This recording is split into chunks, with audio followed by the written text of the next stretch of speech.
right, good evening everyone. This is Joe Henches with Beyond the Chart, and this is stock market analysis for today. Today is Thursday, June 19th, 2014, and Dow was up 14.9 points today. And we're going to look at the market as we usually do, and then we're going to look at Goldman Sachs and 3 casino stocks.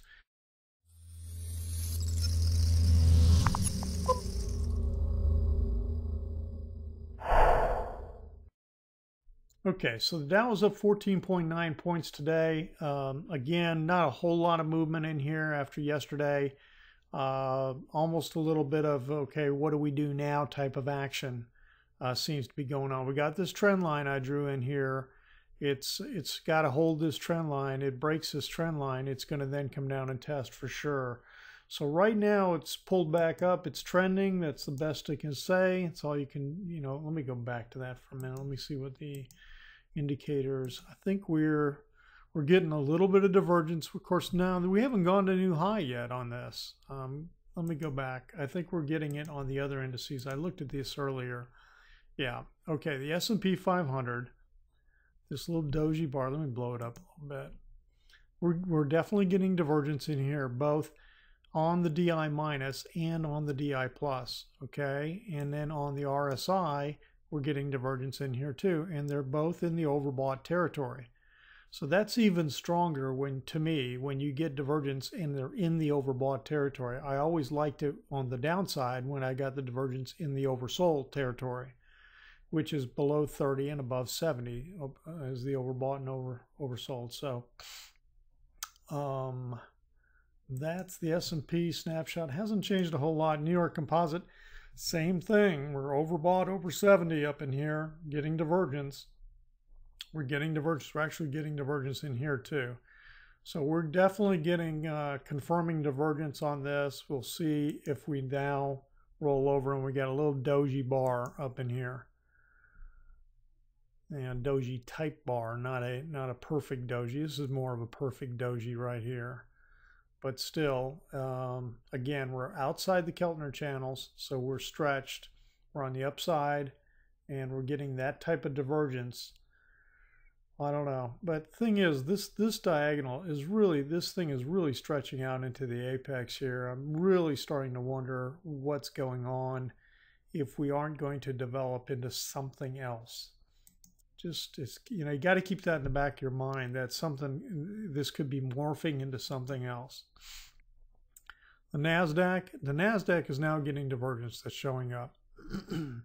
DI plus and the RSI, Nasdaq's continue to ride above here, but we're now getting the divergence, and the Russell 2000 is getting divergence on the two indicators. We don't have the demand index in here because there's no volume. So it's totally possible this thing does roll over in here. We'll see. I mean, it's got a, I'm still leaving this question mark in here. We may end up moving this over like this and deciding that is a shoulder after all. But short-term trading index, it just cannot get down here into the extreme. It's still, the blue line is at 0.94. So it's still not giving us an extreme reading yet. The volatility index edged up ever so slightly today. I believe it did. Look, 0.01. So basically almost unchanged. So we still have this divergence in play on the VIX. High-low, we got a little bit of a surge in the new highs today. So I think the new highs were like 280 and new lows were like 12. So we have a net of 268 in here that's plotted in here. So a little bit of a surge back up. We'll see if that continues to happen or not. Okay, let's go ahead and take a look at the four stocks we're going to look at. We'll start off with Goldman Sachs, then we'll look at the casino stocks. Goldman Sachs is it's in overbought territory here on the RSI, but again, I've talked about this before. Just because it's over 70 and because it's like in the overbought, something can stay overbought. Okay, and a lot of times when it's trending, like back here, yeah, it got overbought and it stayed overbought for days and days and days.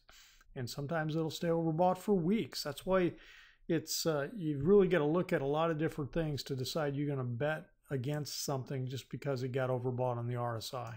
You got to be careful. So now the thing that I'm looking at here is we got a doji bar. It's up above the Keltner channels. If you're the dotted lines, it's on the high end of the channel, and it's approaching an area where previous resistance came in, previous selling turned down rallies. Okay, you had this sell off and it bounced up and it turned it down at this peak, came down, bounced up, turned it down right in here. So at these two dotted lines, this little area, there was previous selling that turned rallies back down. So that's a little bit of a caution, given that we're outside the Keltner channel, we're approaching this, and we're overbought. Now, granted, we don't have divergence. We're seeing a little bit here on DI plus that there's divergence. Not seeing it, so we're not seeing bearish divergence on 2 out of the 3 indicators, only on 1. So you know, it looks to me it's really hard to tell what it's doing in here. You know, we had a lot of chop sideways. Now we're getting like an impulsive type move to the upside. This could be simply a corrective action, but it's really hard to tell. Right now, you got to say this is pretty bullish looking type action. It almost looks like 5 waves in here, 5 little waves. So you can almost say 1, 2, and then this is a wave 3. You know, so we could be starting a move to the upside, but we're going to run into some resistance right in here. Okay, let's take a look at, I'm going to take a look at Las Vegas Sands, and then Melco Crown, and then WYNN. And WYNN's not one of my regular ones because it's what I call a high ATR type stock, and we'll go with Las Vegas Sands first. We'll talk about that in a minute. Okay, Las Vegas Sands.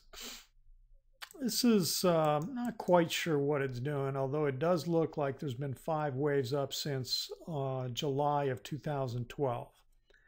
And it looked like we had a fairly clear, you know, 5th wave in here. We've got trend lines that are being broken. Not this big one, not from the big one from 2012 hasn't broken yet. And this one here from June of last year has broken, pulled back, it's pulled back away. Now, the interesting thing that's going on here, I would have thought we'd gotten more of a sharp pullback, corrective action in here. We look like we're just chopping sideways. We're going up, down, we're up, down. And you can almost see if this, you know, you can almost make a point that we're like in here. And then, of course, we got this move in here. It almost looks like a descending type triangle to me, but it, you know, it has had chances to roll over and it hasn't done it. And so, you know, it comes down here and it bounces back up, buying comes back in, and then the, you know, it gets trading above the 10 exponential moving average. And when it does that, it seems to try to ride, and it's done it a couple of times and then it fails. So here's the 3rd time it's trying it. I didn't think it looked as good as Melco Crown, Metro. What am I always forget what the name of that stock is. I'm going to have to come up Melco. I got to come up with a reason for how I remember Melco. I don't know, maybe because they're milking all the gamblers and making so much money. I don't know. Call it Melco. All right, back to Las Vegas Sands. My best estimate in here is just chopping sideways. I mean, look at the 10 moving above the 20, moving back above the down below. Now it's trying to go above it again. There are trend lines in here. It looks like it's trying to move to the upside.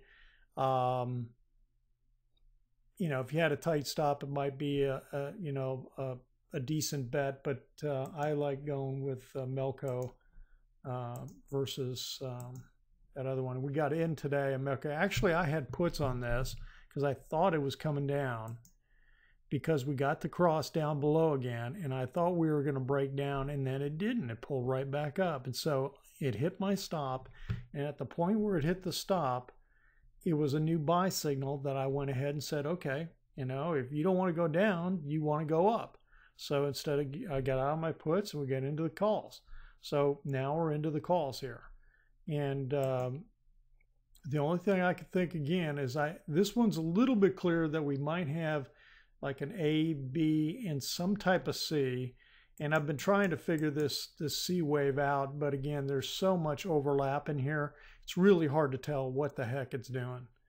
And the only thing I can say is this is definitely corrective action. It's definitely pulling back.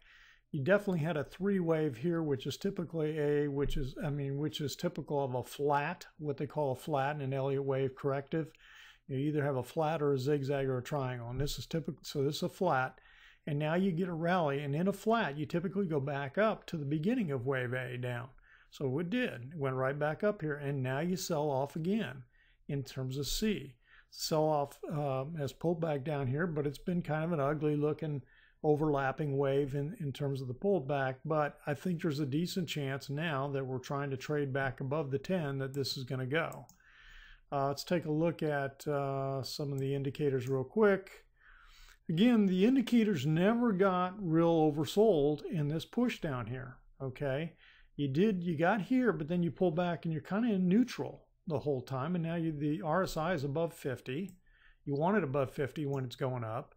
The blue line looks like it's about ready to cross above the red line. It hasn't yet. Again, the demand has not gone positive yet, but it is rising. So I think there's a decent chance. We went ahead and got into calls in here, so I think there's a decent chance this is going to pop. And last but not least is WYNN, and WYNN is doing a little bit more of the same thing. It actually looks like this looks like a trading range, you know, back in here, and you know, right in here. So it's come down, and now it's just kind of doing this. Now it's trying, and similar to what we just saw in Las Vegas Sands and Melco, it's trying to move above the 10 in here and make a run. Like here, it got above the 10 and it starts to make a run. Now it had a big pop right here, but you know, again, we'll see. I mean, it also has a little bit of the feel that this move is kind of like this, you know, in terms of the way it's spread out, and almost I don't know, it'd be kind of a stretch, but almost a little bit of a W feel. Almost a little bit of a W feel that if it were to go, it might do something like that. So anyway, let me get rid of this. I think what we'd be looking for too is you know, you're gonna have to break the trend, get above this, but you know, you might if you're interested in WYNN, I mean, just watch it to see if we get confirmation this starts to turn. But I decided to go ahead and play Melco, and we'll see if that goes. And I think we covered everything. That's it for tonight. Thanks for stopping by. This is Joe for Beyond the Chart. Have a great Friday, everyone, and we'll talk to you again this weekend.